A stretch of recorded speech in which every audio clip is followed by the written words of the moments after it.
Friends कैसे हैं? बहुत ही अच्छे होंगे मेरे फ्रेंड्स। आज मैं आप लोगों को बहुत ही most important question 10th level का बताने जा रहा हूँ मेरे फ्रेंड्स। देखिएगा, लिखा क्या है मेरे भाई, जो भी महात्मा गांधी द्वारा जो किया गया आंदोलन वो मैं आपको बताने जा रहा हूँ। क्या बताओ? महात्मा गांधी द्वारा जो भी आपको आंदोलन किया गया है उसको बहुत ही इंपॉर्टेंट द्वारा मैं सोल्व करने जा रहा हूँ, बताने जा रहा हूँ। देखिएगा मेरे भाई, देखिएगा, ये महात्मा गांधी देख समझिएगा, महात्मा गांधी केसर ए हिंद हिंद सम्मानित किया गया था। मतलब कि जो महात्मा गांधी जो आंदोलन किए थे उसमें महात्मा गांधी केसर हिंद का सम्मानित कब किया गया था? 1915 ईस्वी में किया गया था, है ना? समझ आ रहा है क्या?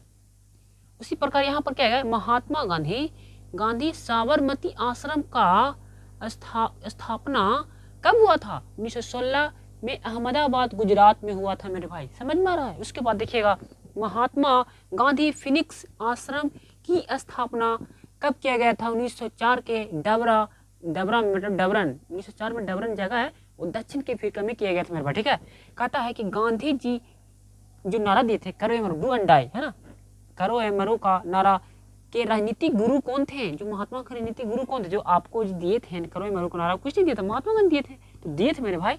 तो वो उनकी राजनीतिक गुरु कौन थे? तो आपको याद रखना होगा, गोपाल कृष्ण गोखले। अंडरस्टैंड? कहता है गांधी जी को अर्ध नंगा फकीर किसने कहा था? पूछेगा आपको बोर्ड एग्जाम में क्या मेरे भाई कि गांधी जी को नंगा फकीर किसने कहा था? तो ब्रिटेन को चर्चिल ने कहा था, जो ब्रिटेन का प्रधानमंत्री मेरे भाई क्या है?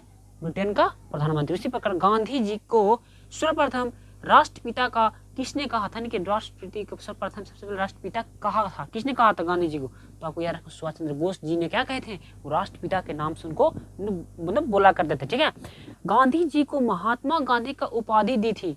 मतलब गांधी जी है ना, पहले गांधी जी था, जैसे उसको पहले का लगाया महात्मा गांधी, तो महात्मा गांधी को उपाधि दी थी, किसने दी थी?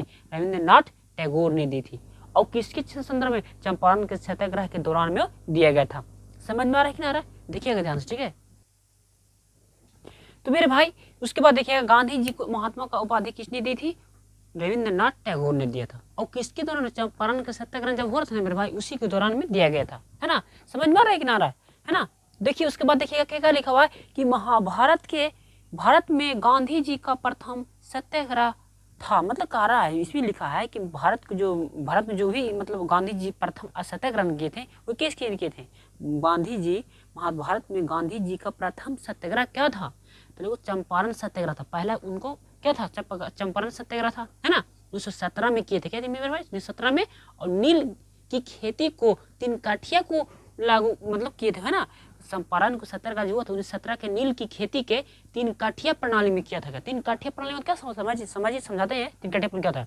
देखिए लिखा तीन काठिया चंपारण प्रथा था। क्या था वो? चंपारण से स्टार्ट हुआ था। वो क्या है तीन काठिया? मैं समझाता हूँ। किसानों द्वारा मतलब कहने का मतलब है किसानों द्वारा 20 कट्ठा में, है ना, जो 20 कट्ठा खेती करेगा उसमें 3 भाग किसान को देगा और बाकी से क्या करेगा? वो सब कौन देगा?